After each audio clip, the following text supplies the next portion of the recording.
Mike Reynolds is just a small-town mechanic at Riverside Airport, making ends meet by fixing everything from rusty tractors to old crop dusters. His life changes forever when a luxurious private jet worth $65 million makes an emergency landing. Despite having never worked on such an expensive aircraft, Mike takes on the challenge. Using his years of experience and natural talent, he manages to repair the jet perfectly. 3 days later, a beautiful woman arrives in the same jet, seeking the mechanic who fixed her plane. But she's not just there to say thank you. Could this chance encounter between a humble mechanic and a wealthy jet owner turn into the most unexpected love story of the year? Before we jump back in, tell us where you're tuning in from. And if this story touches you, make sure you're subscribed, because tomorrow I've saved something extra special for you. The worn red toolbox sat in its usual spot by the hangar door, its scratched surface catching the first rays of dawn. Mike Reynolds ran his calloused fingers over the embossed nameplate. James Reynolds, aircraft mechanic, 1975-2010. Every morning for the past 5 years, since inheriting his father's position at Riverside Municipal Airport, Mike had started his day the same way, touching that nameplate for luck. Today was no different, except it was. The morning air carried an unusual crispness, and the sky held that particular shade of perfect blue that pilots call severe clear. Mike hadn't known then that this ordinary Tuesday would change everything. "Morning, boss," Tom Garcia's cheerful voice echoed across the hangar. Tom had been the airport's ground crew chief for longer than Mike had been alive, and he still managed to sound like every day was Christmas morning. "Coffee's fresh?" Mike smiled, grabbing his father's old thermos. And from the toolbox, "You're a lifesaver, Tom. Any interesting flights on the schedule?" "Just the usual. Couple of crop dusters heading out early, that retired dentist with his Cessna doing touch-and-goes, and Miller's charter service has 3 flights booked." Tom handed Mike a slightly crumpled printout of the day's flight schedule. The hangar smelled of oil, coffee, and possibility, the same way it had when Mike was a kid, watching his father work.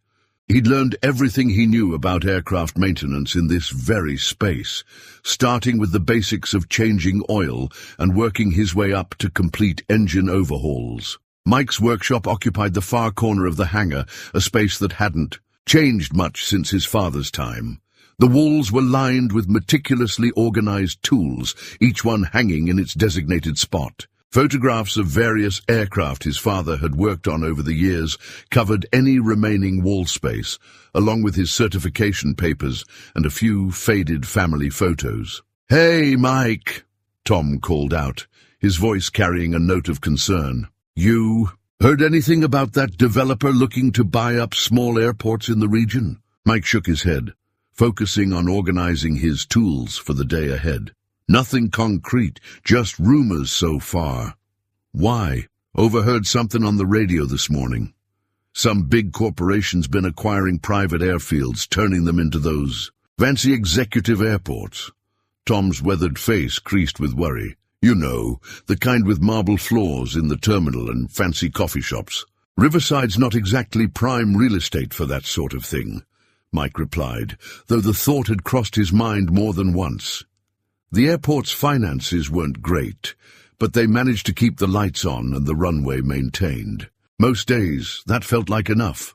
He was about to say more when the radio crackled to life. The voice that came through was calm, but carried an unmistakable edge of urgency.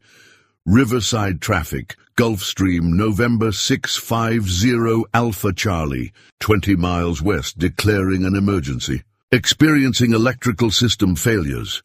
Request immediate landing clearance." Mike and Tom exchanged glances. A Gulfstream at their small airport was unusual enough. A Gulfstream declaring an emergency was unprecedented. Tom was already moving toward the radio. "November 650 Alpha Charlie, Riverside traffic, cleared to land runway 31. Winds calm, altimeter 30.02. Emergency services will be standing by." Mike reached for his toolbox, his father's lessons echoing in his mind. Every emergency landing is an opportunity to save lives. The rest is just details. The red box felt heavier than usual as he carried it toward the hangar doors, ready to face whatever challenge was about to land on their runway. The morning sun caught the metal of his father's old wrenches through the open lid of the toolbox. These tools had fixed everything from crop dusters to vintage warbirds, but never anything as sophisticated as a modern Gulfstream. Mike took a deep breath, feeling the weight of the moment. Sometimes the biggest opportunities in life arrive dressed as emergencies. The distant whine of jet engines grew louder, and Mike could see the sleek shape of the aircraft on final approach. Whatever was wrong with that plane, he knew his life was about to change. He just didn't know how much. The Gulfstream G650 appeared out of the morning sun like a silver arrow, its approach steeper than normal, but controlled. Mike watched through narrowed eyes as the aircraft descended, noting how the landing lights weren't blinking. A clear sign of electrical problems. The jet's engines growled rather than whined, suggesting the pilot was flying with reduced computer assistance. Tom had already called the local fire department, and their single crash truck was positioned near the runway. More a gesture of preparedness than actual protection for an aircraft of this size. Mike gripped his father's toolbox tighter, mentally, reviewing everything he knew about Gulfstream electrical systems. The touchdown was perfect despite the emergency, the mark of an experienced pilot. As the jet taxied toward the hangar, Mike could see the cockpit instruments flickering through the windscreen. The aircraft rolled to a stop, and for a moment, everything was silent, except for the ticking of cooling metal. The main cabin door opened smoothly, and a man in a crisp pilot's uniform emerged. He was tall, middle-aged, with the kind of confident bearing that came from thousands of hours in. "The air, James Henderson," he called out as he descended the airstairs. "And you are?" "Mike Reynolds, lead mechanic." Mike stepped forward, conscious of his oil-stained coveralls next to the pilot's immaculate uniform. "Can you tell me what happened?" "Up there," Henderson ran a hand through his silver hair. "Started with intermittent warnings about the electrical bus, then cascaded from there. By the end we were losing systems one by one." He reached into his flight bag and pulled out a thick manual bound in blue leather. "Here's the maintenance documentation. Latest revision might help you diagnose the issue." Mike took the manual, its pristine pages a stark contrast to his greasy hands. This wasn't the photocopied maintenance guide he used for the crop dusters. This was a technical document worth thousands of dollars, detailing every system of one of the most sophisticated private aircraft in the world. "Who's the owner?" Mike asked, already flipping through the manual's electrical diagrams. "Ms. Carter prefers discretion," Henderson replied smoothly. "But she's authorized full repairs, whatever it takes. She needs the aircraft operational within 3 days. Mike looked up sharply. 3 days for a full electrical diagnostic and repair on a G650. He gestured at his modest workshop. "This isn't exactly a Gulfstream service center." Henderson's expression remained neutral. "Ms. Carter was quite specific. She's willing to pay premium rates, of course, and she's been informed of your limitations, but your reputation with complex electrical systems preceded you. Apparently, that incident with the vintage P-51 Mustang made quite an impression in certain circles." Mike remembered that repair, a complete rewiring of a World War II fighter aircraft that other mechanics had declared hopeless. It had taken weeks of careful work, but he'd restored it to flying condition. Still, a P-51's electrical system was like a bicycle compared to the spacecraft-level complexity of a G650. He opened the manual to the system's overview, and his breath caught. The diagrams were beautiful in their complexity, a symphony of interconnected systems, each one a puzzle waiting to be solved. Despite his reservations, Mike felt the familiar surge of excitement that came with a real technical challenge. "I'll need to do a full inspection before I can promise anything," he said finally. Henderson nodded, pulling out a business card. That's fair. My number's on there. I'll be staying in town until the repairs are complete. He paused, then added with a slight smile, Ms. Carter mentioned that if anyone could fix it in 3 days, it would be the mechanic who once got a lightning-struck crop duster back in the air in less than 24 hours. As Henderson walked away to arrange ground transportation, Mike stood in the shadow of the massive aircraft, the manual heavy in his hands. The morning sun glinted off the Gulf Stream's polished surface, and he could see his reflection, distorted in the curved fuselage. A small-town mechanic dwarfed by a machine that cost more money than he would see in 10 lifetimes. "Well, Dad," he muttered, touching the toolbox at his feet, "looks like we've got our work cut out for us this time." Mike spent the next hour poring over the Gulfstream's manual, his coffee growing cold beside him.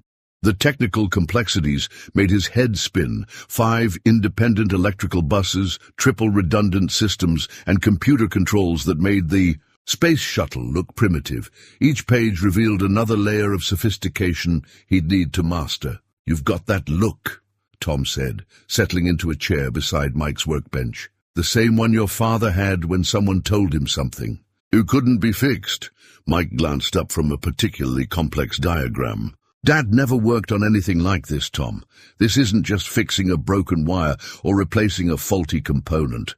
One wrong move and I could fry systems worth millions." "James Reynolds might not have worked on Gulfstreams," Tom agreed, "but he taught you something more important than technical specs. He taught you how to think about problems." The memory hit Mike with unexpected force. A hot summer day 15 years ago, his father kneeling beside a broken-down Cessna, teaching him to diagnose engine problems by sound and touch. "Start with what you know," his father had said, guiding. Mike's young hands over the engine. "Every problem tells a story. Your job is to listen to it." Mike pulled out a fresh diagnostic worksheet, the kind he used for complex repairs. His father had designed the format years ago, a methodical approach to breaking down even the most daunting mechanical challenges into manageable pieces. At the top, he wrote, G650 Electrical System Diagnostic Report. Below that, he began, listing what he knew: intermittent warnings, cascading failures, systems shutting down sequentially rather than simultaneously. The patterns started to emerge as he wrote. Tom watched over his shoulder. "Looks like you're taking it on, then." "If I don't, they'll have to ferry in a mechanic from the closest service center. That's at least a day lost right there." Mike sketched a quick diagram. "Besides, the failure pattern suggests something systematic. See how the problems propagated through the electrical bus? That's not random component failure." He stood up and walked to the Gulfstream, placing his hand on its cool metal skin. The aircraft hulked in the hangar like a sleeping giant, its sophisticated systems waiting to be understood. Mike remembered another of his father's lessons.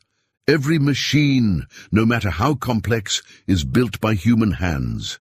That means human hands can fix it. The next few hours were a blur of systematic testing. Mike used his old multimeter alongside. The jet's built-in diagnostic system, cross-referencing readings with the manual's specifications. He crawled through access panels, traced wiring routes, and gradually built a complete picture of the aircraft's electrical nervous system. By late afternoon, his diagnostic report had grown to several pages of detailed notes, diagrams, and test results. The problem was challenging but not impossible, a cascade of events triggered by a failing power distribution unit. The unit itself was fine, but its control software had become corrupted, causing it to mismanage power flow through the aircraft's systems. "Got it," Mike announced, circling a section of his report. "The hardware's good, but the software's corrupted. We'll need to reload the firmware and recalibrate the entire electrical system." Tom whistled. "Can you handle that kind of programming?" Mike thought of the coding classes he'd taken at the community college, preparing for a future where aircraft were more computer than machine. "Yeah, I can handle it. But I'll need to call in some favors to get the right equipment." He reached for his phone, then paused, his hand hovering over the keypad. Taking on this job meant more than just fixing an airplane. It meant putting his reputation and possibly his future on the line. A memory surfaced. His father standing in this same hangar, teaching him to trust his instincts. Sometimes the biggest risks bring the biggest rewards, son. The trick is knowing which risks are worth taking. Mike picked up the phone and dialed Henderson's number. When the pilot answered, Mike's voice was steady. I've completed the diagnostic. I can fix it, but I'll need some specialized equipment. And complete access to the aircraft's software systems. There was a pause on the other end. You're certain about the diagnosis? Mike looked at his detailed report, at the careful documentation of every test and observation. Yes, I'm certain. 3 days is tight, but I can do it. Very well, Henderson replied. I'll inform Ms. Carter. Whatever you need will be provided. I'll have the software access code sent over immediately. After hanging up, Mike sat back and let out a long breath. The diagnostic report sat before him, representing both a puzzle solved and a challenge accepted. He'd just committed himself to fixing an aircraft worth more than his entire life's earnings, armed with nothing but his skills, his father's tools, and a determination that would make James Reynolds proud. The sun had long since set when Mike finally noticed the time. His coffee-stained notebook was filled with dozens of pages of meticulous notes, sketches, and calculations. He'd developed the habit of documenting everything years ago. Another lesson from his father. Memory fades, son. But ink doesn't lie. The hangar was quiet except for the soft hum of his laptop running diagnostics on the Gulfstream systems. Tom had left hours ago, though not before making sure Mike had enough. Coffee and sandwiches to last the night. The old notebook's pages crinkled as Mike reviewed his progress, each entry telling the story of the evening's work. 15 p.m. Initial software diagnostic complete. Primary power distribution unit showing multiple corrupted sectors. Backup systems. Unaffected but locked out. 30 p.m. Received access codes from Henderson. Beginning system reset sequence. Note. Document every step. No room for errors. 45 p.m. First attempt at firmware reload failed. Error code suggests compatibility issue with latest update. His phone buzzed. A text from Henderson. Ms. Carter. Requesting progress update. Mike looked at the jet looming in the dim hangar lights, then down at his notebook. The coffee rings on the pages marked the passing hours like timestamps. Each stain a reminder of another challenge faced. Making progress. He texted back. Identified software corruption in power distribution unit. Working on firmware solution. The response came quickly. Ms. Carter appreciates your dedication. She's arranged for additional equipment to arrive tomorrow morning. Mike ran his hand over his tired eyes. The notebook entries were becoming harder to read as fatigue set in, but he couldn't stop now. He'd discovered something interesting in the aircraft's maintenance logs, a pattern that might explain the cascade failure. 30 p.m. Theory: recent software update conflicting with custom power management protocols. Need to check previous version numbers. The night deepened around him as he worked, the hangar's shadows growing longer. His father's voice echoed in his memory. The night shift is when you really learn what an aircraft is trying to tell you. Everything's quieter, clearer. Mike flipped to a fresh page in his notebook, drawing a detailed flowchart of the power distribution system. The solution was there, hidden in the complexity of interacting systems. His pencil moved across the paper, connecting components, tracing electrical paths, revealing the underlying pattern. 15 a.m. Breakthrough. Custom power management software installed for specific flight profiles. Standard update disrupted calibration. Need to rebuild from backup and merge protocols. His phone buzzed again. This time it was Tom. Get some sleep, kid. Can't fix a plane if you can't see straight. Mike smiled, adding another note to his growing collection. EM, Tom's right. Better to start fresh. Key tasks for tomorrow. Install new diagnostic equipment, restore backup software, merge custom protocols, begin recalibration sequence. He closed the notebook, its pages now a roadmap of the night's journey through the jets. Complex systems. The coffee stains, hurried sketches, and detailed notes told the story not just of a mechanical problem, but of a mechanic pushing his limits to solve it. Standing in the quiet hangar, Mike felt a strange connection to the aircraft. Like him, it was more than it appeared on the surface. Behind its luxury exterior lay sophisticated systems that required understanding, patience, and respect to maintain. Tomorrow would bring new challenges, but tonight he'd made real progress. He gathered his tools, carefully returning each one to its proper place in his father's toolbox. The notebook went into his back pocket, a habit unchanged since his apprentice days. As he locked up the hangar, Mike took one last look at the Gulf Stream. Its polished surface reflected the security lights, making it glow like some otherworldly visitor.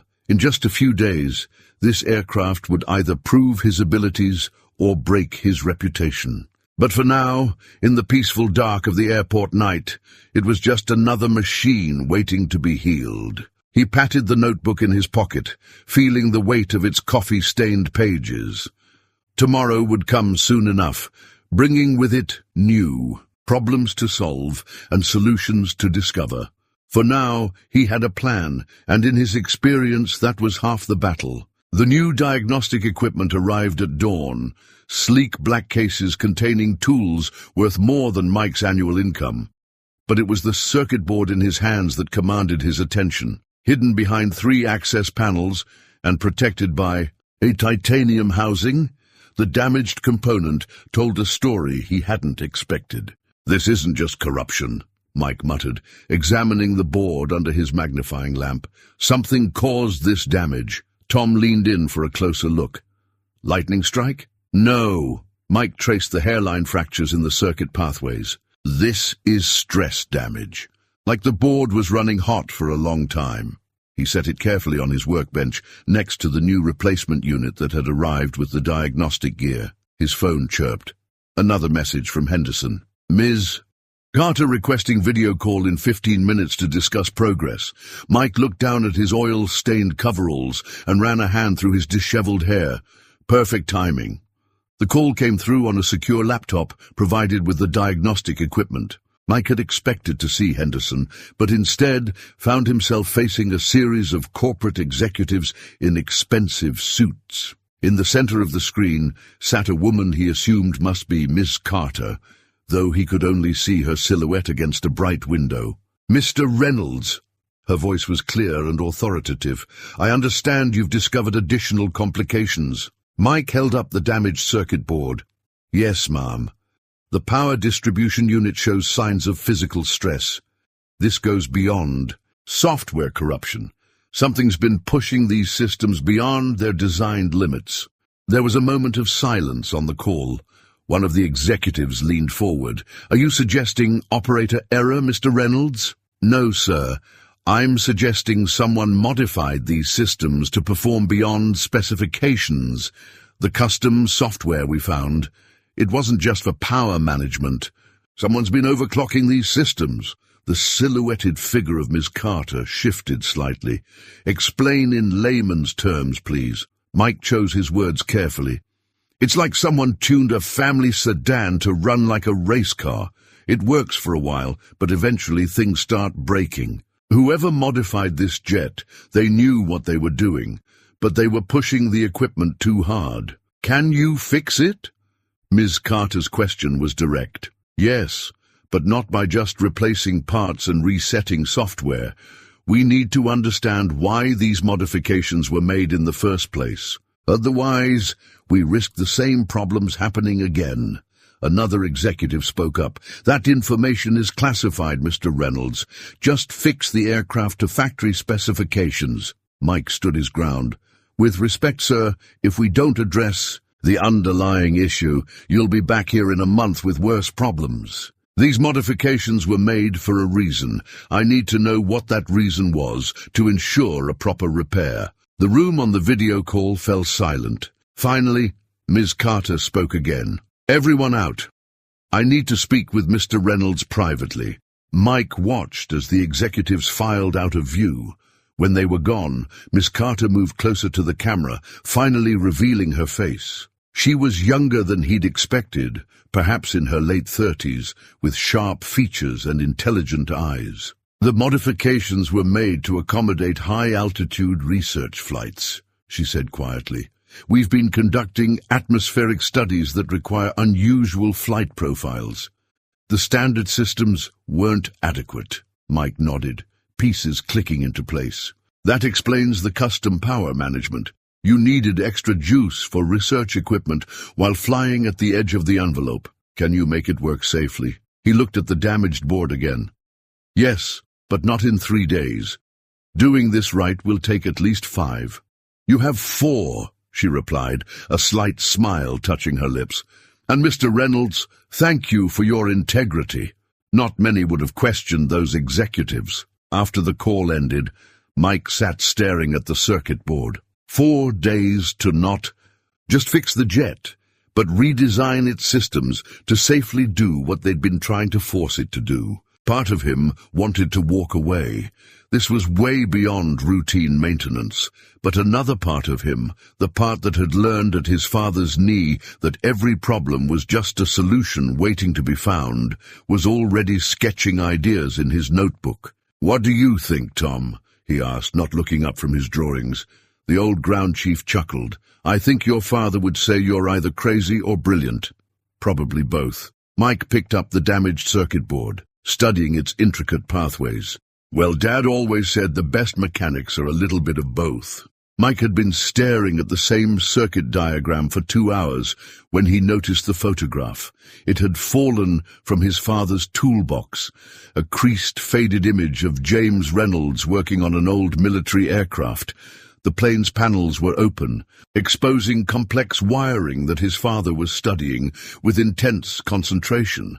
The sight triggered a memory. "Sometimes you have to step back to see the whole picture, son. Get too close and you miss the pattern." Mike pushed away from his workbench and walked to the other end of the hangar, turning to view the Gulf Stream from a distance. The morning sun, streaming through the windows, cast long shadows across the aircraft's sleek form. "What am I missing?" he muttered, pulling out his phone to review the high-altitude flight data Ms. Carter had reluctantly shared. The numbers told a story. Research flights pushing the aircraft to 51,000 feet, holding pattern times far beyond normal operations. Unusual power demands from unspecified equipment. He glanced back at his father's photo. James Reynolds had been working on a high-altitude reconnaissance aircraft in that image, one designed to operate at the edge of the atmosphere. The solution hit Mike like a thunderbolt. "Tom," he called out, rushing back to his workbench. "I need you to look at something." The ground chief appeared moments later, wiping grease from his hands. "Got something?" Mike was already sketching frantically in his notebook. "We've been thinking about this backward. We don't need to modify the electrical system to handle more power. We need to redesign how it manages the power it already has." He grabbed the damaged circuit board. "Look at these stress patterns. They're not from too much power flowing through the system. They're from the power being redirected too abruptly." His pencil flew across the paper, drawing a new configuration. "If we create a buffering system, something to smooth out the power transitions," Tom studied the sketch. "Like a surge protector? More like a power reservoir. The aircraft already has excess generating capacity. We just need to store it more efficiently and distribute it more smoothly." Mike held up his father's photograph. "Dad worked on a plane that had the same problem.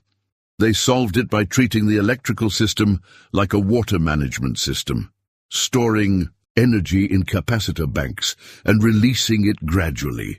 He spent the next hour outlining the modification plan, periodically glancing at his father's photograph for inspiration. The solution wasn't just about fixing what was broken. It was about rethinking how the entire system worked. When Henderson called for the afternoon update, Mike was ready. "I need to speak with Ms. Carter directly." Minutes later, her face appeared on the secure laptop. "Mr. Reynolds, you have news." "I have a solution," he said, holding up his designs. "But it's not conventional. We'll need to modify the power distribution architecture significantly." Her eyes narrowed. "The board won't approve experimental modifications." "This isn't experimental. It's based on proven technology from high-altitude military aircraft. My father worked on the original design." He held up the photograph. "The principles are the same. We're just applying them to modern systems." There was a long pause as Ms. Carter studied him through the screen. "And you're certain this will work?" "Yes, but I'll need authorization to modify the aircraft's power management software, and we'll need to fabricate some custom components." She nodded slowly. "I'll have Henderson send you the authorization codes, but Mr. Reynolds—" Her expression softened slightly. "Thank you for finding a real solution, not just a quick fix." After the call ended, Mike sat looking at his father's photograph. The similarities were striking, both of them hunched over complex systems, seeking solutions that others might have missed. He carefully returned the photo to its place in the toolbox, but left it visible as a reminder. Tom appeared with fresh coffee. "Your old man would be proud, you know. This is exactly the kind of problem-solving he was known for." Mike picked up his tools, ready to begin implementing his solution. He always said the best fixes come from understanding the problem, not just the symptoms. The morning light caught the Gulf Stream's surface, and for the first time since it had landed, Mike felt certain he could deliver what he'd promised. The aircraft's sophisticated systems no longer seemed like an insurmountable challenge, but rather a puzzle waiting to be solved, just like the ones his father had taught him to tackle, one piece at a time. The receipt lay on Mike's workbench, like a lottery ticket in reverse. Numbers so large they seemed unreal. Custom components rushed from specialists across the country, overnight shipping charges that could have paid his rent for months. Specialized. Tools he'd probably never use again. At the bottom, a single line. "Authorized by A. Carter." "You shouldn't keep looking at that," Tom said, setting down another cup of coffee. "It'll give you heartburn." Mike nodded, but couldn't help doing the math again. The total cost of parts and equipment was more than he'd earn in 5 years. "If this doesn't work, it'll work," Tom interrupted. "Now stop worrying about the money and focus on the job." The past 36 hours had been a blur of intense concentration and precise work. Mike had installed the new power management system piece by piece, testing each connection before moving to the next. The custom components had arrived in sealed containers marked with security clearance levels he didn't know existed for civilian aircraft. His modifications were coming together exactly as planned. The new power reservoir system was elegant in its simplicity, using military-grade capacitors to store and distribute energy more efficiently than the original design. Each component had been carefully calibrated to handle the extreme conditions of high-altitude research flights. Henderson had been watching the progress closely, sending hourly updates to Ms. Carter. The pilot's initial skepticism had gradually transformed into cautious admiration as he witnessed Mike's methodical approach to the rebuild. "Ms. Carter wants to know if we're still on schedule," Henderson said, approaching the workbench. Mike checked his watch. "Final system integration in 2 hours. Full testing by midnight. We'll be ready for her arrival tomorrow morning." The pilot nodded, looking at the scattered components and tools. "I've never seen modifications like this before." "That's because most people try to force more power through the system," Mike explained, reaching for a specialized calibration tool. "We're teaching the system to use its power more intelligently." The next 2 hours passed in focused silence as Mike completed the final connections. Each wire, each circuit, each line of code had to be perfect. The receipt's astronomical figures kept flashing in his mind, but he pushed them aside, concentrating instead on his father's voice. "Quality isn't about the cost of the parts, it's about the care in putting them together." As midnight approached, Mike initiated the final diagnostic sequence. The aircraft's systems came online one by one, each one reporting optimal performance. The power distribution readings were better than factory specifications, with the new reservoir system providing an extra margin of safety for high-altitude operations. "It's done," Mike announced, watching the final test results scroll across his screen. All systems green, power efficiency increased by 23%. Henderson immediately pulled out his phone to call Ms. Carter. Mike barely heard the conversation, his attention fixed on the diagnostic readings. Every number was perfect, every system synchronized. He had done more than fix the aircraft, he had made it better. Tom appeared with a broom, beginning his end-of-day routine. "You know what this means, don't you?" Mike looked up. "That we finished ahead of schedule. That you just proved you can work on any aircraft in the world." Tom gestured at the receipt. "Those numbers, they're not a burden, they're proof that you belong in the big leagues." Mike carefully folded the receipt and tucked it into his father's toolbox. Tomorrow, Ms. Carter would arrive to inspect their work. The astronomical figures on that piece of paper represented not just parts and labor, but trust. Trust that a small-town mechanic could solve a problem that had stumped the experts. As he began cleaning his tools, Mike felt a deep satisfaction that had nothing to do with money. He had taken on the biggest challenge of his career and succeeded, not by following the manual, but by applying the principles his father had taught him. Understand the problem, trust your instincts, and never be afraid to find a better way. The Gulf Stream stood quietly in the hangar, its systems humming with new efficiency, ready for whatever tests Ms. Carter would demand tomorrow. Mike had done his part. Now he just had to wait and see what tomorrow would bring. Dawn painted the sky in shades of rose and gold as the sleek black Tesla pulled onto the airport grounds. Mike had been up for hours, triple-checking systems and polishing already immaculate tools. He'd even put on a clean pair of coveralls, though they still bore the faded patch with his father's name. The car stopped outside the hangar, and Alexandra Carter stepped out. She moved with the fluid grace of someone accustomed to command, her charcoal suit perfectly tailored, her dark hair swept into an elegant knot. A silk scarf in deep burgundy provided the only splash of color in her ensemble.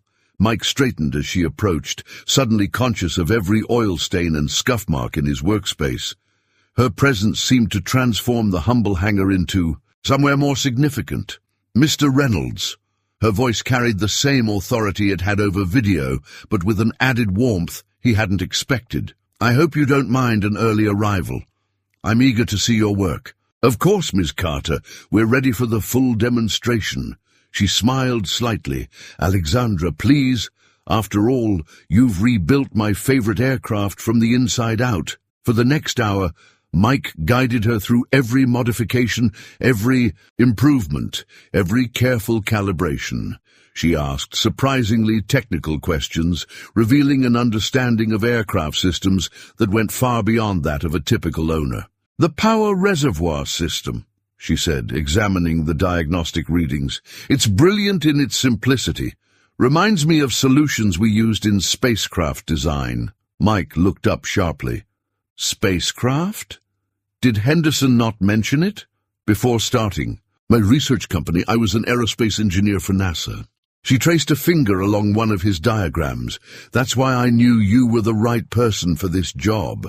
Your reputation for unconventional solutions preceded you." She unwound her scarf as they worked, draping it over a nearby chair. The silk caught the morning light, its deep color standing out against the industrial surroundings like a rose in a machine shop. "The high-altitude research," Mike ventured.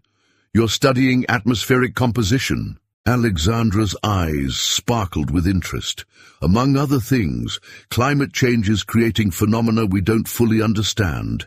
Our modified aircraft allow us to gather data at altitudes normally reserved for military planes." She moved to the cockpit, reviewing the new power management interfaces. Her questions were precise, focused on safety margins and failure scenarios.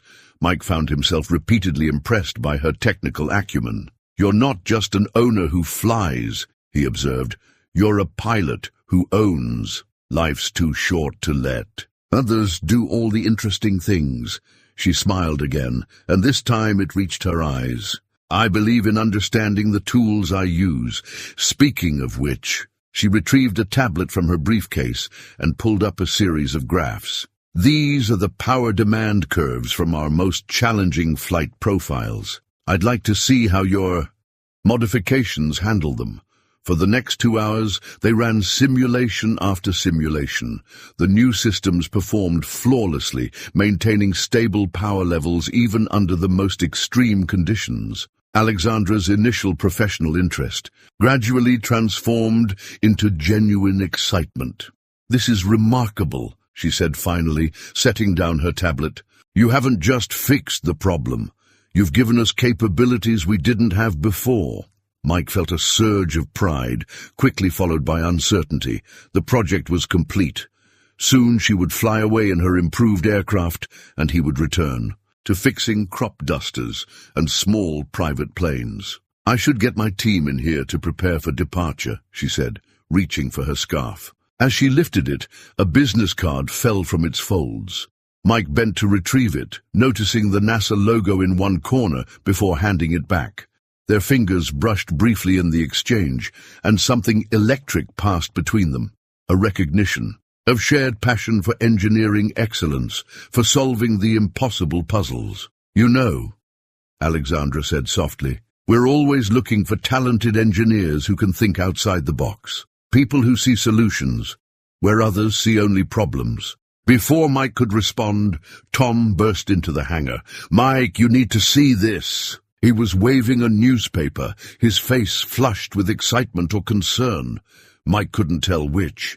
Alexandra's scarf slipped from her grasp, floating to the floor like a splash of burgundy wine. The moment broken, they both turned to Tom, unaware that their lives were about to become far more complicated than either had imagined. Tom thrust the newspaper into Mike's hands. The headline jumped out immediately. "Carter Aerospace announces revolutionary high-altitude research program." Below it was a photo of their airport, taken from above. "They're buying small airports," Tom said breathlessly, "creating a network of research stations across the country, and Riverside is on their list." Mike looked at Alexandra, who had retrieved her scarf, and was watching the scene with careful neutrality. "Is this true?" She nodded slowly. "That was supposed to be announced next week. Someone leaked it early." She reached into her briefcase and pulled out a bottle of champagne. "I was planning to discuss this after the test flights, but since the cat's out of the bag..." The bottle was vintage Dom Perignon, its label bearing the same deep burgundy color as her scarf. She set it on Mike's workbench next to his father's old toolbox. Luxury and legacy side by side. "Riverside Airport isn't just on our list," she said. "It's the centerpiece of the program. Your work on the Gulf Stream proved what I suspected when I first heard about this place, that sometimes the best talent isn't found in fancy corporate hangars." Mike's mind raced. The emergency landing. It wasn't really an emergency, was it? Alexandra smiled. "The electrical problems were real enough. But yes, I chose to land here. I needed to see firsthand how you would handle a complex problem with limited resources." She gestured at the aircraft. "You exceeded every expectation." "So what exactly are you proposing?" Mike asked, still trying to process everything. Alexandra straightened, shifting into what he was beginning to recognize as her business posture. "I'm proposing a partnership. Carter Aerospace will acquire Riverside Airport, but not to shut it down or turn it into some soulless corporate facility. We want to transform it into our primary research and development center." She began to pace, her enthusiasm breaking through her professional demeanor. "Think about it. You've already proven you can modify aircraft for high-altitude research. Imagine what you could do with proper funding and resources. We'll maintain the current operations, the crop dusters, the flight school, all of it. But we'll add a research division, with you as chief engineer." Mike stood frozen, the newspaper still in his hands. Tom had collapsed into a chair, looking shell-shocked. "Me?" Mike managed. "Chief engineer. Who better?" Alexandra stopped, pacing, and faced him directly. You solved in 3 days what our corporate engineers couldn't figure out in 3 months. You improvised solutions that our best minds hadn't considered. And most importantly, you understand that sometimes the old ways and the new need to work together. She picked up the champagne bottle. So, Mr. Reynolds, what do you say? Will you marry your extraordinary talents to our vision for the future? The hangar fell silent except for the distant sound of a crop duster taking off. Mike looked around at his father's tools, at the aircraft he'd just rebuilt, at Tom's hopeful face, and finally at Alexandra Carter, brilliant, beautiful, and offering him everything he'd never dared to dream of. The current staff, he asked, they all keep their jobs? Every single one, she confirmed, with raises and improved benefits. This isn't a corporate takeover, Mike, it's an evolution. He picked up his father's old toolbox, feeling its familiar weight. Dad always said opportunities come disguised as challenges. Smart man, Alexandra said softly. I wish I could have met him. Mike set down the toolbox and extended his hand. Then yes to all of it. Alexandra's face lit up with genuine joy. She grabbed the champagne bottle and handed it to Tom. Would you do the honors? The pop of the cork echoed through the hangar like a starting gun. Tom found some old coffee mugs, and Alexandra didn't hesitate to pour the expensive champagne into the humble containers. To the future of Riverside research and development, she toasted, raising her mug. To solving the impossible, Mike added, thinking of his father. To both of you, Tom said, his voice thick with emotion. And to whoever leaked that story a week early. They all laughed. And as Mike sipped the finest champagne he'd ever tasted from a coffee mug that had seen better days, he realized that sometimes the best proposals aren't just about business or romance. They're about finding someone who sees the same possibilities you do. The Riverside Gazette's front page screamed, "Local airport to become high-tech research hub."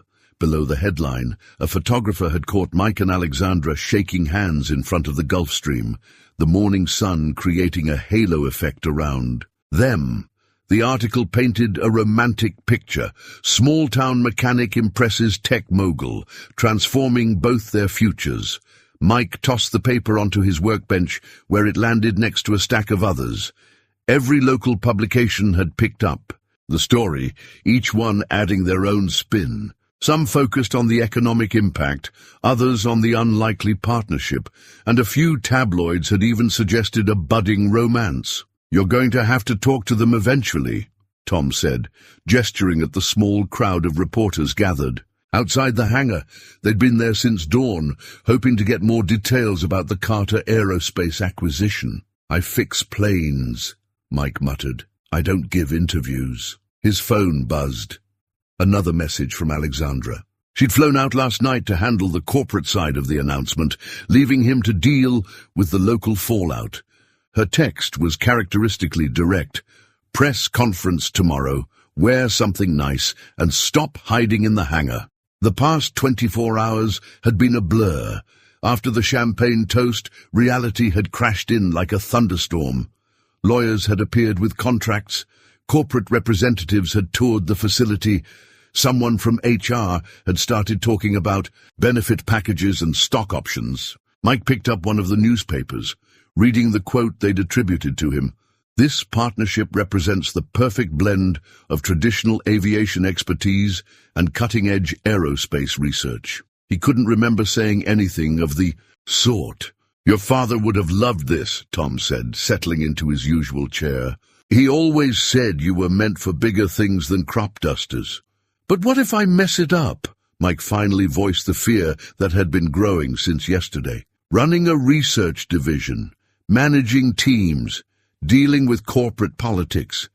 That's not what I do. No, came a familiar voice from the hangar door. What you do is solve impossible problems. Alexandra stood there, looking somehow even more elegant than yesterday in a navy business suit. She strode in, dropping a thick folder on Mike's workbench. I thought you were in New York, Mike said, surprised. I was, but I realized something during the board meeting. She spread out several documents from the folder.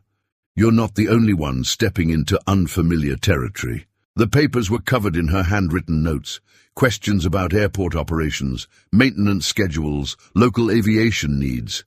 She'd done her homework, just as meticulously as he'd studied the Gulf Stream systems. I know how to run a tech company, she continued. I know aerospace engineering and corporate strategy. But this, she gestured around the hangar, this is a community. These people trust you, not some corporate mission statement. Mike picked up the newspaper again, really looking at the photo this time. They did make an odd pair, him in his work coveralls, her in designer businesswear. But there was something right about the image too, like two pieces of different puzzles that somehow fit together. So what's the plan? He asked. First we do this press conference. Together. She straightened his father's name patch on his coveralls. Just like fixing the plane, we each bring what we know to the table. And then we build something extraordinary. She smiled. After all, isn't that what engineers do?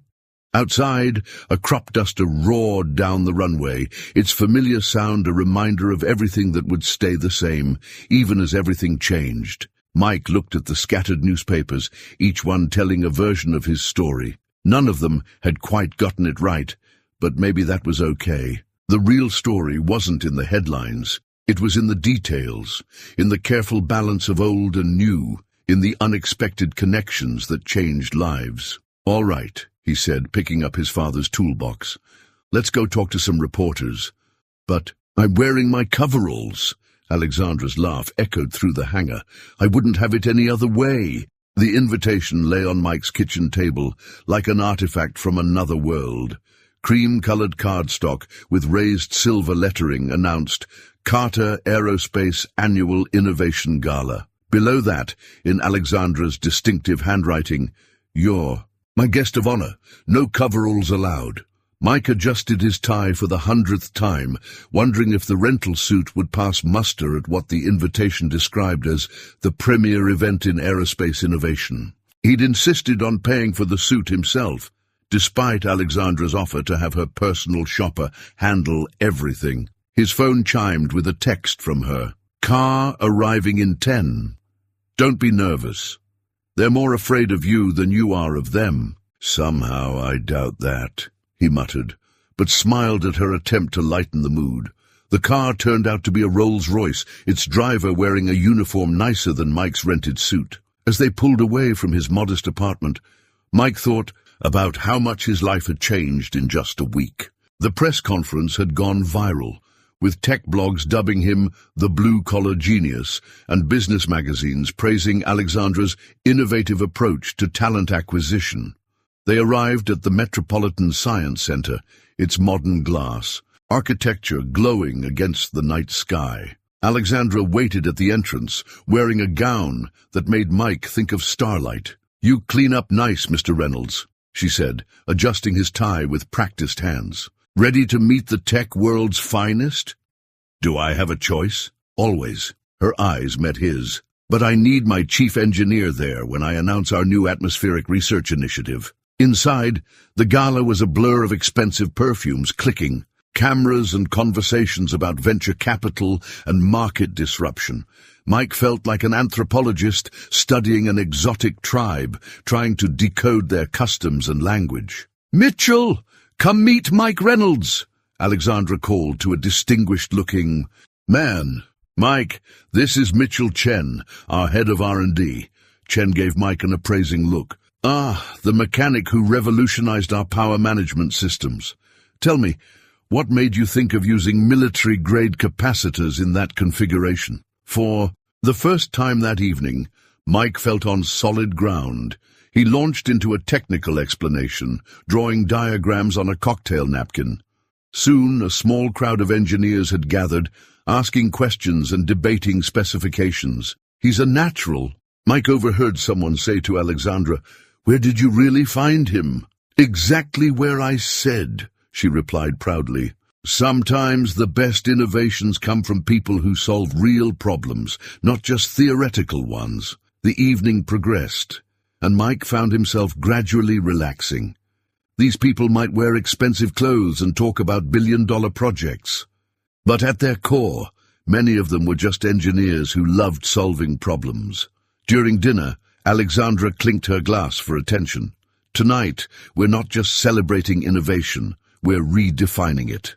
Our new Riverside Research Division represents a fusion of practical expertise and theoretical brilliance. She gestured to Mike.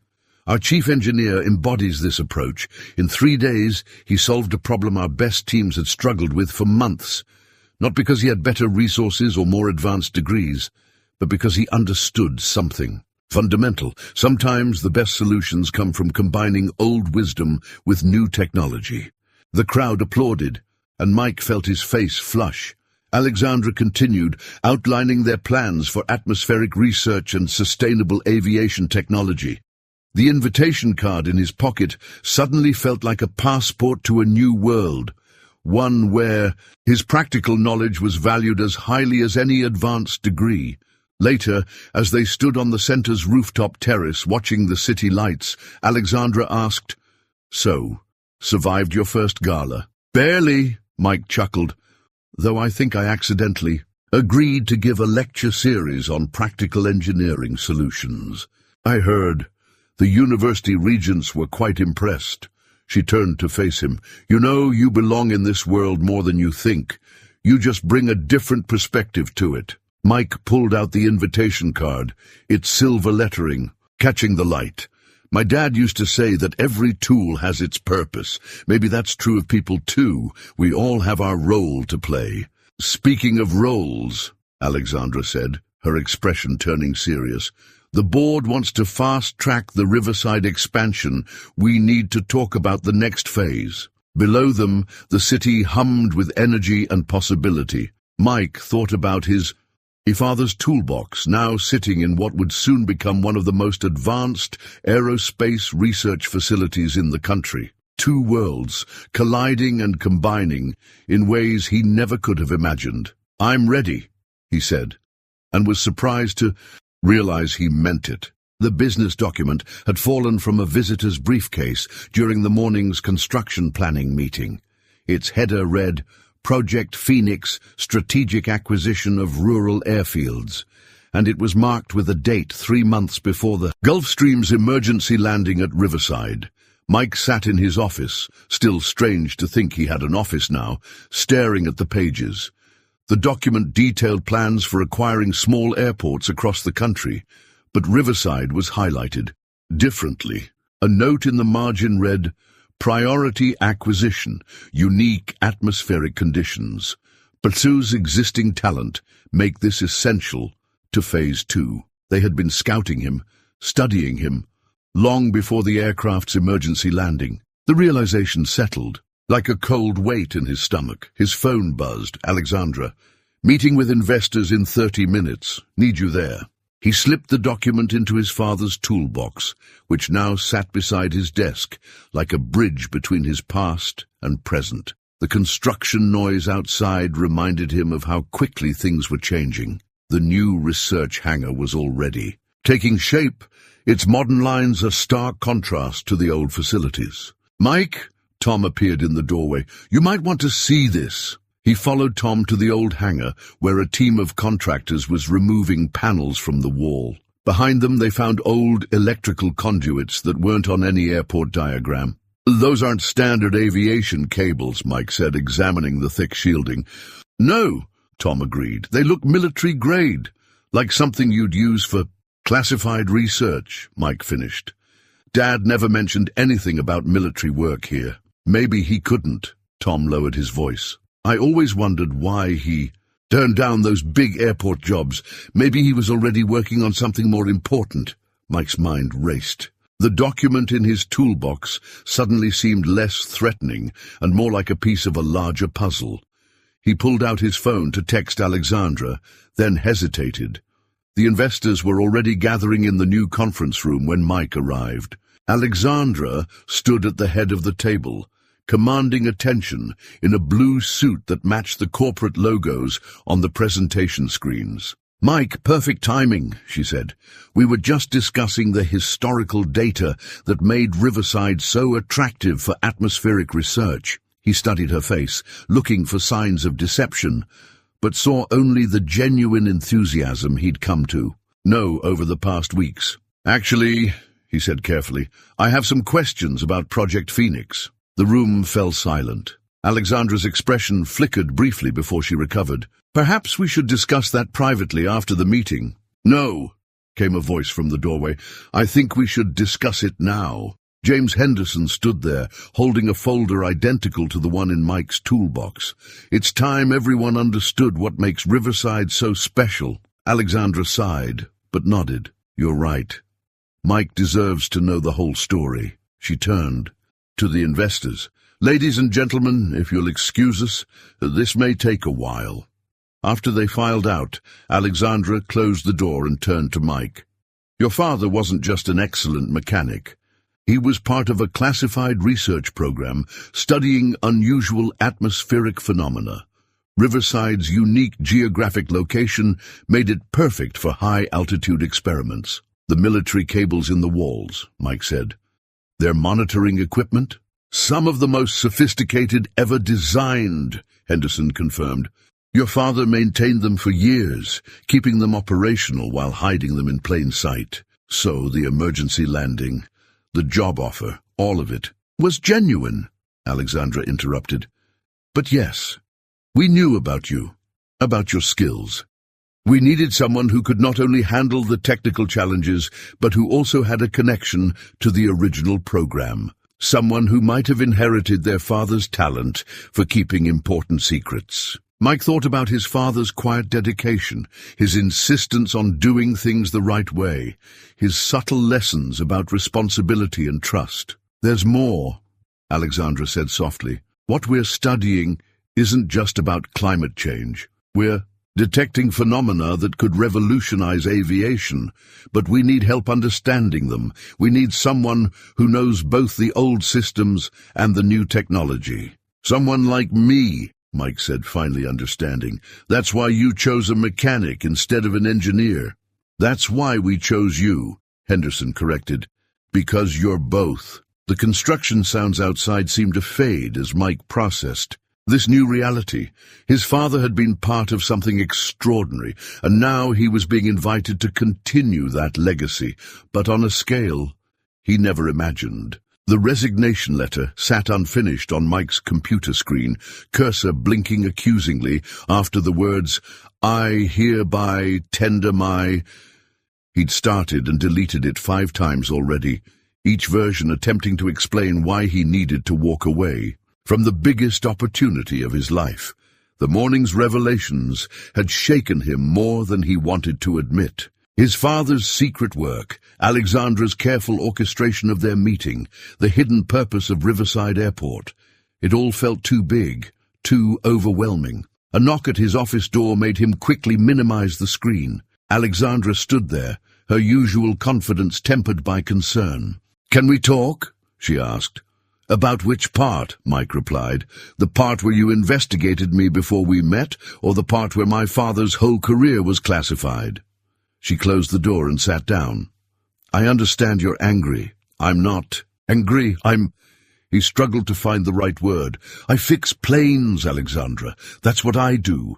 Now you're telling me I'm part of some secret research program? You're more than just a mechanic, and you know it." She leaned forward. "What we're doing here could change aviation forever. Your father understood that. My father kept secrets from me my entire life. To protect you," she said softly, "and to protect the work that's more important now than ever." Before she could continue, Tom burst in without knocking. "Mike, we've got a problem. The old monitoring equipment is picking up readings like nothing we've ever seen." Mike instinctively reached for his toolbox, then stopped. "That's not my department anymore, is it? Better call in the corporate engineers." "Mike," Alexandra's voice held a note of warning. "Don't do this." But he was already moving, pulling up the resignation letter on his screen and turning the monitor toward her. "You know what's funny? I actually started writing this before Tom came in." Her face fell as she scanned the unfinished letter. "So that's it? You're just going to walk away? Isn't that better than being manipulated into staying?" "Nobody manipulated you into rebuilding that Gulf Stream," she shot back. Nobody manipulated you into developing a breakthrough power management system. That was all you. The monitoring equipment's alarm grew louder, its urgent beeping filling the tense silence between them. Tom shifted uncomfortably by the door. "Those readings are getting worse," he said. Mike looked between the resignation letter and his father's toolbox, feeling torn between anger and duty. Alexandra stood and faced him directly. "You want the whole truth? Fine. We didn't just choose you because of your father's connection. We chose you because you have something rare, the ability to see beyond conventional solutions. That's not manipulation, that's recognition." The alarm's pitch increased. Through the window, Mike could see strange atmospheric distortions forming. Above the runway, like heat waves but more structured. "What is that?" he asked, professional curiosity temporarily overriding his anger. "That," Alexandra said, "is why we need you. These phenomena are becoming more frequent, more intense. They affect aircraft in ways we don't fully understand. Your father helped develop the original monitoring system, but now we need someone who can bridge the gap between his old technology and our new methods." Mike's fingers hovered over the keyboard, one keystroke away from completing his resignation, but the engineer in him couldn't look away from the readings on the monitoring equipment. "The pattern," he muttered. "It's similar to the power fluctuations in the Gulf Stream." Alexandra nodded. "Now you're getting it. These atmospheric anomalies are affecting modern aircraft in ways the original researchers never anticipated. We need someone who understands both worlds." The resignation letter glowed on the screen, waiting for his decision. Outside, the strange distortions were growing more pronounced. Tom cleared his throat. "Mike, whatever you're going to do, we need to do something about those readings. They're stronger than anything in the historical data." Mike looked at his father's toolbox one more time, remembering all the lessons it represented. Not just about fixing planes, but about responsibility, about using your skills when they're needed most. He reached for the mouse, and Alexandra held her breath. With 3 quick clicks, he closed the resignation letter without saving. "Show me the historical data," he said. "All of it. If we're doing this, we're doing it right." Alexandra's relief was visible, but Mike held up a hand. "Don't celebrate yet. I'm not promising to stay. I'm just promising to solve this problem. After that, we talk. About everything. No more secrets." She nodded solemnly. "No more secrets." The alarm continued its urgent warning as they hurried toward the monitoring station. Whatever was happening in the skies above Riverside, it was about to push both old and new technology to their limits. The old business plan was buried deep in James Reynolds' files, its pages yellow with age. Mike found it while searching through his father's records for information about the atmospheric anomalies.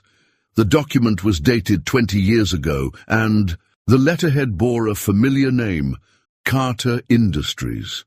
"Alexandra," he called out, not taking his eyes off the paper, "I think you need to see this." She hurried over from the monitoring station where she'd been analyzing data. The atmospheric disturbances had subsided, but they'd left behind a mystery that had kept them working through the night. "That's my father's company," she said, recognizing the letterhead. "Before I took over and rebranded it as Carter Aerospace." "Read page 3, Mike said quietly. Her eyes scanned the document, widening as she understood. "This is a proposal for a joint research program between Carter Industries and your father." He turned it down, Mike said, flipping to the last page, where his father's neat handwriting filled the margins. He wrote that the technology wasn't ready, that pushing too fast could be dangerous. "And my father didn't take that well," Alexandra finished, sinking into a chair. "I remember now.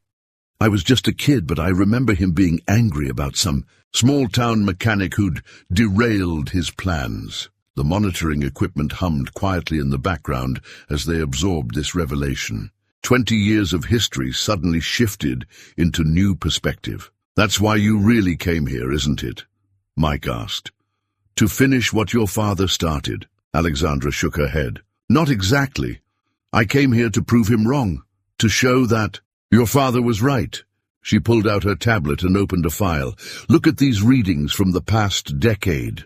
The phenomena are exactly what James Reynolds predicted would happen if we pushed atmospheric technology too quickly. Mike studied the graphs, recognizing patterns similar to what they'd seen in the Gulf Stream's power system. The aircraft modifications. We're an attempt to work with these anomalies rather than fight them, she finished. Just like your power reservoir solution. You instinctively understood what your father knew 20 years ago, that sometimes slower is better. Tom appeared with fresh coffee, taking in their serious expressions. Found something in the old man's files? Found our answers, Mike said, spreading out the documents. Dad wasn't just maintaining monitoring equipment. He was running his own research program, gathering data to prove his theories about atmospheric stability. And now those theories are proving correct, Alexandra added. These anomalies aren't just random phenomena. They're the atmosphere responding to decades of technological pressure. Every supersonic flight, every high-altitude test, every piece of space junk we've left up there. It's all contributing to a pattern your father predicted. Mike picked up his father's old business plan, its pages containing not just proposals, but warnings, carefully reasoned arguments for a more measured approach to atmospheric research. So where does that leave us? He asked. Alexandra stood and walked to the window, watching the dawn paint the sky in colors that seem somehow more significant now. It leaves us exactly where we need to be. Your father understood the problems, you understand the solutions, and I have the resources to make those solutions reality. She turned back to face him. I didn't manipulate you into this partnership. Mike, I sought you out because I genuinely believed you were the right person to help fix these problems.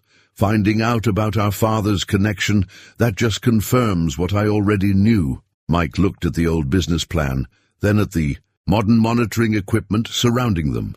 In the distance, construction crews were arriving to continue work on the new research facility. Dad always said every problem has a history, he mused, understanding that history is part of finding the solution. Smart man, Alexandra smiled. So, are we still a team? Mike stood and offered his hand. Partners. But this time with all the cards on the table. As they shook hands, Tom cleared his throat.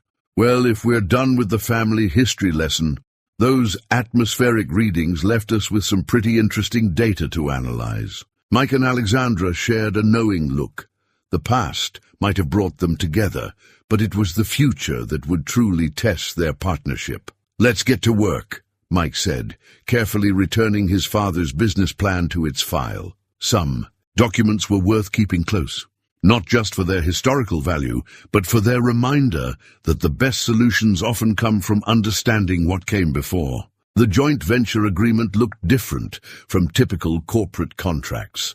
Instead of dense legal text, it included detailed technical specifications and hand-drawn diagrams. Mike and Alexandra had spent days crafting it together, combining her corporate expertise with his practical approach. Reynolds-Carter Atmospheric Research, Alexandra read from the cover page, has a nice ring to it. They sat in the newly completed research facility where old and new technologies merged seamlessly. The original monitoring equipment had been carefully integrated into state-of-the-art systems, creating something unique in the aviation world. Your lawyers are gonna hate this agreement, Mike said, pointing to a section he'd insisted on including, especially the part about maintaining regular flight services for the local community. Let them hate it. This is about more than corporate interests. She traced the embossed logo they'd designed together, a stylized wing incorporating elements from both their father's original work. This is about doing things right. The first results from their combined research were already promising. Mike's power reservoir system, originally designed for the Gulf Stream, had proven adaptable to a wide range of aircraft. When combined with the atmospheric data from James Reynolds' monitoring equipment, it opened new possibilities for safe, high-altitude flight. Tom knocked and entered, carrying a tablet displaying the latest readings. You too might want to see this. The new sensors are picking up patterns we never could detect before. The data showed complex interactions between aircraft systems and atmospheric conditions, validating theories that both their fathers had only glimpsed. Mike's practical innovations, merged with Alexandra's advanced technology, were revealing secrets of the sky that neither could have discovered alone. We need to adjust the monitoring grid, Mike said, sketching a quick modification on his notepad. If we calibrate the old sensors to work in parallel with the new ones, we can create a three-dimensional map of the phenomena. Alexandra finished, already pulling up the relevant specifications on her tablet. They'd developed this easy synchronicity over the past weeks, each anticipating the other's thoughts. The door opened again, this time admitting a group of young engineers, the first team they'd hired together. Each had been chosen not just for their technical skills, but for their ability to appreciate both traditional aviation and cutting-edge aerospace technology. The test flight is ready, one reported. We've implemented the modifications you suggested. Mike and Alexandra shared a glance. This would be the first official flight test of their combined innovations. A practical demonstration of everything the agreement represented. Let's do it, Alexandra said, standing. She hesitated, then added, together? Mike picked up his father's toolbox, now complemented by some of the most advanced diagnostic equipment available. Together, they walked out to the runway where an aircraft waited, its systems modified according to their new designs. The morning sun caught the Reynolds-Carter logo on its tail, and for a moment Mike could almost imagine his father standing there, nodding in approval. The test pilot ran through his pre-flight checks while Mike and Alexandra monitored the readings. Everything they'd worked for came down to this moment, the proving of their theory that the best solutions came from combining wisdom with innovation. Ready? Alexandra asked, her hand hovering over the initiation sequence. Mike thought about the agreement waiting in the office, about the partnership it represented, not just between companies, but between approaches to problem-solving, between past and future, between two people who saw the same vision. Ready, he confirmed. The aircraft took off smoothly, its enhanced systems responding perfectly to the atmospheric conditions. As it climbed, the monitoring equipment showed exactly what they'd predicted, a harmonious interaction between machine and sky, achieved through the marriage of experience and innovation. Tom appeared beside them, watching the ascending aircraft. You know what your fathers would say about this? Mike and Alexandra answered in unison, that we did it right. The joint venture agreement might have been just paper and ink, but what it represented was flying overhead, proving that the best partnerships aren't just about combining resources, they're about combining perspectives, respecting history while embracing the future, and understanding that the most powerful innovations often come from unexpected collaborations. The ring wasn't fancy. A simple band of titanium salvaged from an old aircraft part, carefully shaped and polished in Mike's workshop during quiet evening hours. It represented everything about their relationship, unexpected, practical, and born from the union of old-world craftsmanship and modern precision. Mike turned it over in his hands as he sat in the hangar after hours. The test flight's success had marked a turning point for their partnership, but something else had been growing alongside their professional collaboration, something neither of them had planned for. I thought I'd find you here. Alexandra's voice echoed through the quiet space. She'd changed from her corporate attire into jeans and a Carter Aerospace polo shirt, looking more relaxed than she had in weeks. Just thinking, Mike replied, quickly pocketing the ring. She settled beside him on the workbench, their shoulders touching comfortably. About the test flight? About everything. How different things were just a few months ago. How one emergency, landing changed everything. Not just the landing, she said softly, the person who fixed it. Their eyes met, and Mike felt the same spark he'd experienced that first day, not just attraction, but recognition of a kindred spirit. Someone who understood the joy of solving impossible problems, of making things work when others said they couldn't. You know, Alexandra continued, when I first planned to acquire this airport, I thought I knew exactly how everything would unfold. The technical challenges, the business integration, all of it. But then reality had other plans, she laughed. Then I met someone who made me realize that the best plans are the ones that leave room for surprise. Mike fingered the ring in his pocket. He'd been carrying it for days, waiting for the right moment. Speaking of surprises. But Alexandra held up a hand. Wait, there's something I need to say first. She stood and walked to the Gulf Stream, now modified with their new systems. When I first landed here, I thought I was just following in my father's footsteps, trying to complete what he started. But I found something better, a true partnership in every sense. She turned back to face him, and Mike was struck by how her usual corporate confidence had been replaced by something more genuine, more vulnerable. "Mike Reynolds," she said, reaching into her own pocket. "Will you—" They both stopped, staring at each other in amazement. Because there, in Alexandra's hand, was a ring, different from the one in Mike's pocket, but equally meaningful. It was made from a piece of the original monitoring equipment, fashioned into a band that combined industrial utility with elegant design. For a moment, neither spoke. Then they both burst out laughing, the sound echoing through the hangar like a release of long-held tension. "Great minds think alike," Mike suggested, pulling out his ring. "Or fools seldom differ," Alexandra replied with a grin. Then her expression softened. "Although in this case, I prefer to think it's because we both understand something important." "What's that?" "That the best connections aren't about one person choosing another. They're about two people choosing to build something together." Mike stood and walked to join her by the aircraft that had brought them together. "Is that your way of saying yes?" "Only if that's your way of saying yes too."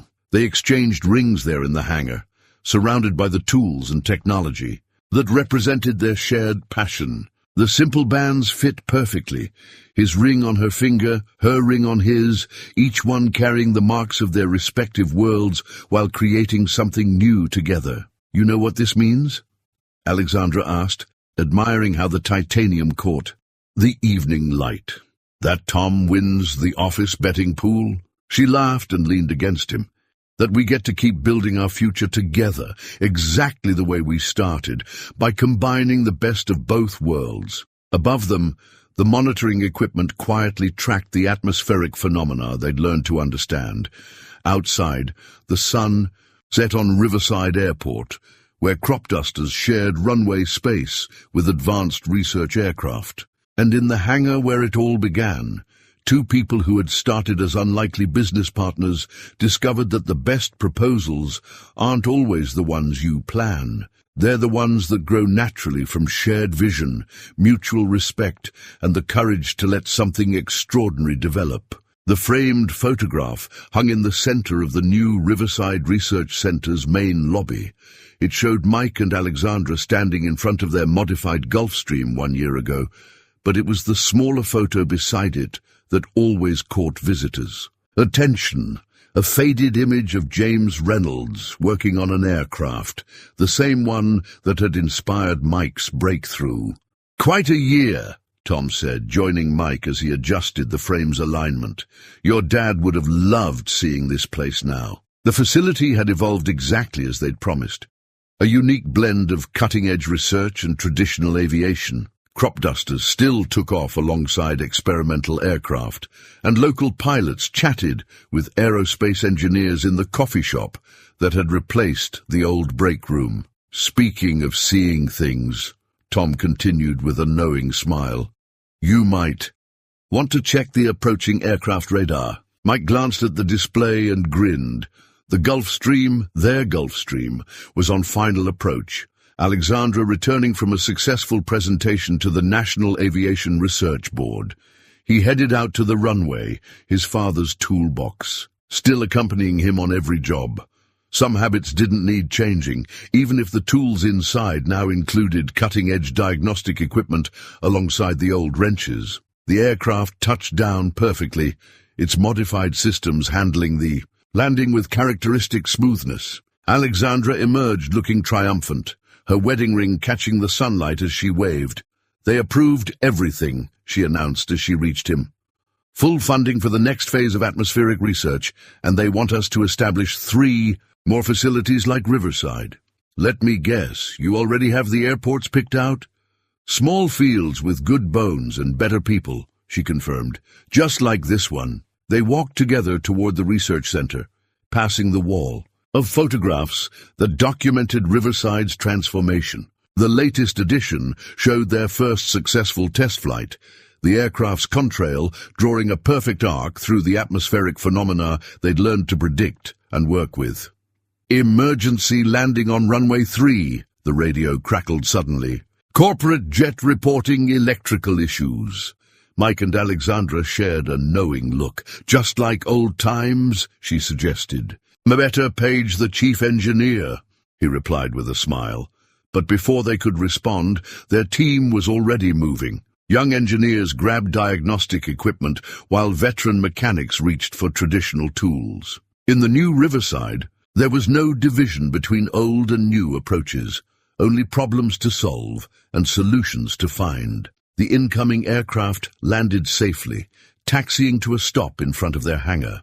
Its pilot stepped out, looking worried, until he saw who was waiting to help. "Reynolds Carter Atmospheric Research," he read from the building sign. "Wait, are you the mechanic from that viral story?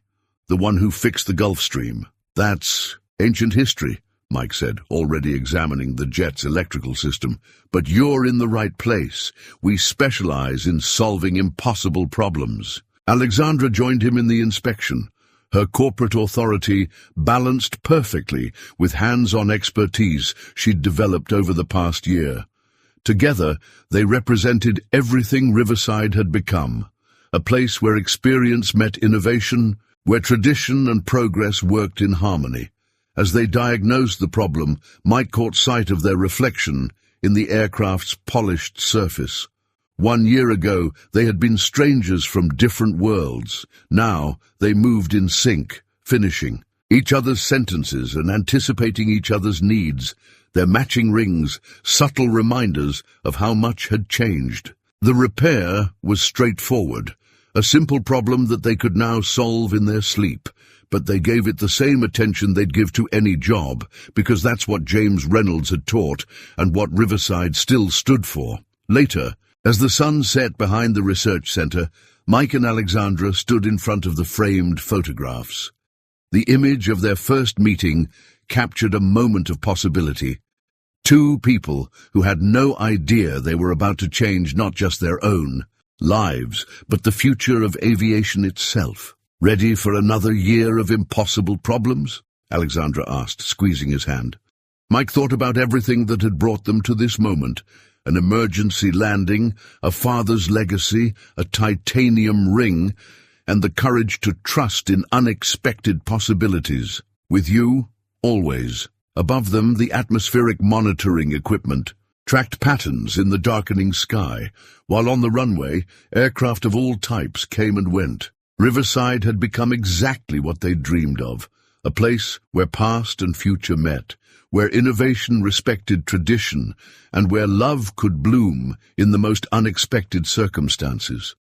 The framed photos watched over it all, reminding everyone who passed through that sometimes the best stories start with a broken-down aircraft and a mechanic who dared to say yes to an impossible challenge.